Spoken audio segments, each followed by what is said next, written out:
Today we're going to talk about Scotland's people.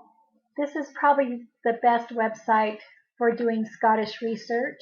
It is a subscription website, so it does cost some money.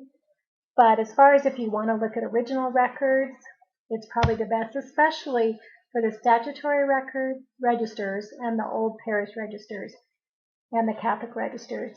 I found census records on ancestor.com for Scotland. So those are pretty good. You can get the original images. But for these other records, this is really the best place. And again, it does cost a little money. As you can see up here, I've already logged in at the very top. And it says I have 39 credits. And to buy credits, just want to go over this really quick. For 30 credits, it's £7, which is about $11 US dollars. And so it costs a little bit. But let's go back to the search records, and I'll kind of show you how this works, how many credits they will charge you to view different things.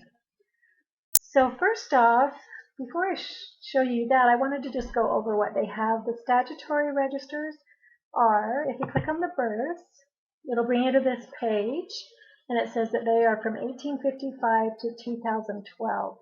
And if you're kind of confused and need a little bit of more information on what they are, click over here on statutory births information, and I'll tell you that the original records of birth, marriages, and deaths in Scotland beginning January 1855, when civil registration replaced the old system of registration by parishes.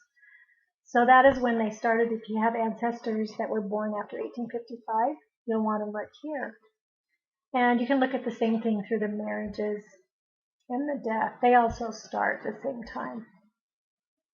You might find that they might be a little sketchy right at first because maybe not everybody was doing it, but this would be a great place to look, especially if you're helping people in your ward.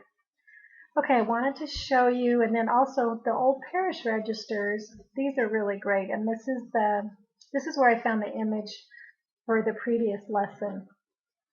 And this is pre-1855 births and baptisms. They go way back to the 1500s, as you can see here, from January 1538. So up to 1854, which is when they started doing the statutory registers. So let me show you, since I already found that one, I was going to show you, after you find an image and you've paid for it, it'll be up here on viewed images, so you don't have to keep paying.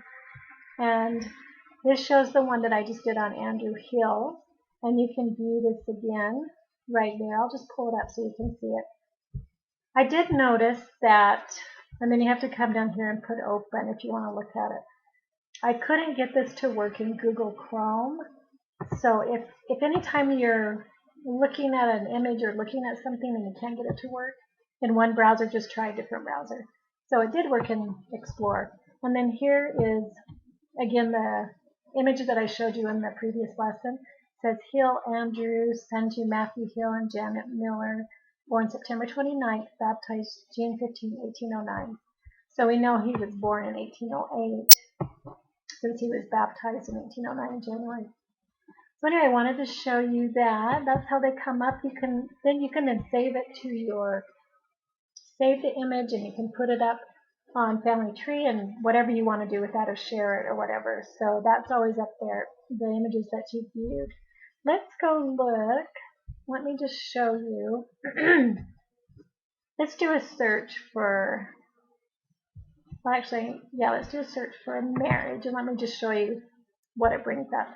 I'm going to put, I was trying to find the marriage record for Andrew Hill. And so I'm going to put Hill, and then Andrew is the forename. Hill is the surname. And then I know these were, look at, they started in 1736 to 1934. He was married about 1830. So I'm just going to select maybe a couple of years before and maybe a couple of years after. So I'm not looking at so many records. Just even look at how far. And I'm going to just go ahead and do the search, and let's just see what comes up, and let me see if I can show you how this works. Okay, so it says right here, first page of matches, your search found 2 matches. Now to actually view this page, I'm going to have to pay 1 credit. So I'm going to go ahead and do this just to show you how it works. So this will cost you credit. Are you sure? And I'll just put yes. And then this comes up with 2 possibilities. And this isn't my person, but there's an Andrew Hill married to an Elizabeth Johnstone, and then an Andrew Hill married to a Rose Madere. I can't find the one that he's supposed to be married to, so I'm not sure why.